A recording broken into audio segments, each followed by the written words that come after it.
सिर्फ 18% टैरिफ। लेकिन क्या यह सिर्फ एक व्यापारिक फैसला है या इसके पीछे कोई बड़ी रणनीतिक कहानी छिपी है? पिछले कुछ दिनों में भारत, अमेरिका और रूस से जुड़ी खबरों ने अंतर्राष्ट्रीय राजनीति में नई चर्चा को जन्म दिया है। कुछ लोग इसे सामान्य आर्थिक निर्णय बता रहे हैं, तो कुछ इसे बदलते वैश्विक समीकरणों का संकेत मान रहे हैं। अगर आप सच में समझना चाहते हैं कि दुनिया की राजनीति किस दिशा में जा रही है, तो इस वीडियो को आखिर तक जरूर देखें, क्योंकि आधी जानकारी अक्सर गलत निष्कर्ष तक पहुंचा देती है। हाल ही में भारत और अमेरिका के बीच टैरिफ को लेकर चर्चा तेज हुई। व्यापार में टैरिफ यानी आयात निर्यात पर लगने वाला कर। जब किसी देश पर ज्यादा टैरिफ लगाया जाता है तो उसकी वस्तुएं महंगी हो जाती हैं, जिससे व्यापार प्रभावित होता है। रिपोर्ट्स के अनुसार 18% टैरिफ को लेकर बातचीत और समझौते की खबरें सामने आईं। हालांकि आधिकारिक बयानों में इसे संतुलित व्यापार नीति का हिस्सा बताया गया है। विशेषज्ञों का मानना है कि यह कदम वैश्विक आर्थिक परिस्थितियों को देखते हुए लिया गया हो सकता है। अब सवाल ये उठता है कि क्या यह सिर्फ आर्थिक मामला है या इसके पीछे कूटनीतिक संतुलन की रणनीति भी जुड़ी है? भारत पिछले कुछ वर्षों में स्ट्रेटेजिक ऑटोनॉमी यानी रणनीतिक स्वतंत्रता की नीति पर जोर देता रहा है। इसका अर्थ है कि भारत अपने राष्ट्रीय हितों को ध्यान में रखते हुए हर देश के साथ संबंध बनाए रखेगा, चाहे वो अमेरिका हो, रूस हो या कोई और शक्ति। यही कारण है कि भारत ने ऊर्जा, रक्षा और टेक्नोलॉजी के क्षेत्र में अलग अलग देशों के साथ साझेदारी को संतुलित रखने की कोशिश की है। रूस के साथ भारत की ऊर्जा और रक्षा सहयोग की चर्चा भी इसी संदर्भ में होती है। कई रिपोर्ट्स में S-400 डिफेंस सिस्टम, ऊर्जा आपूर्ति और न्यूक्लियर टेक्नोलॉजी ट्रांसफर जैसे मुद्दों का जिक्र किया जाता है। हालांकि इन सभी मामलों पर आधिकारिक जानकारी वही मानी जाती है जो संबंधित सरकारें सार्वजनिक रूप से जारी करती हैं।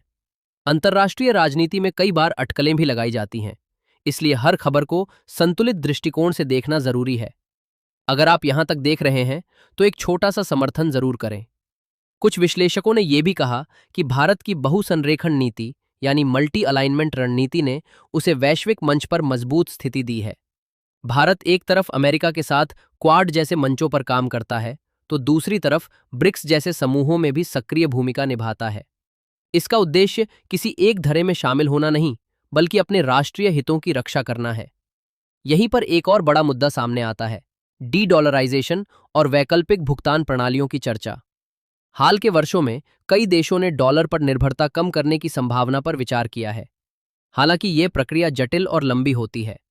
भारत ने भी कुछ मामलों में स्थानीय मुद्रा में व्यापार की संभावनाओं पर बात की है, लेकिन इसे तत्काल वैश्विक बदलाव कहना सही नहीं होगा। ये विषय अभी अध्ययन और परीक्षण के चरण में है। अगर आपको लगता है कि भारत की वैश्विक भूमिका को समझना जरूरी है, तो चैनल को सब्सक्राइब करना न भूलें, क्योंकि यहां हम सनसनी नहीं बल्कि विश्लेषण के साथ खबरें लाते हैं। और सच कहें तो ऐसे समय में जब जानकारी बहुत है लेकिन स्पष्टता कम, आपका जुड़े रहना बेहद जरूरी है।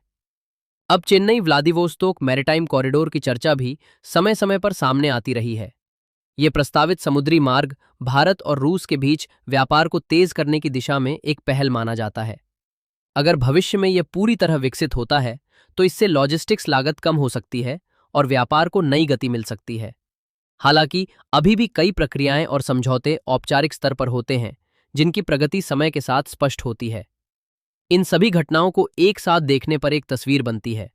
भारत वैश्विक राजनीति में संतुलन की नीति अपना रहा है। वो किसी भी शक्ति के खिलाफ नहीं, बल्कि अपने हितों के पक्ष में निर्णय लेने की कोशिश कर रहा है।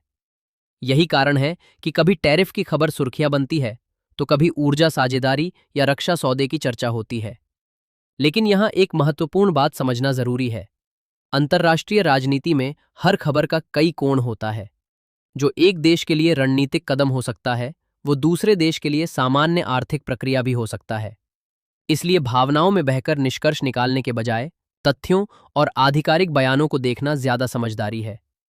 अगर आप सच में भारत की बढ़ती भूमिका पर गर्व महसूस करते हैं और चाहते हैं कि ऐसी खबरें संतुलित तरीके से सामने आए, तो वीडियो को अंत तक देखें और कमेंट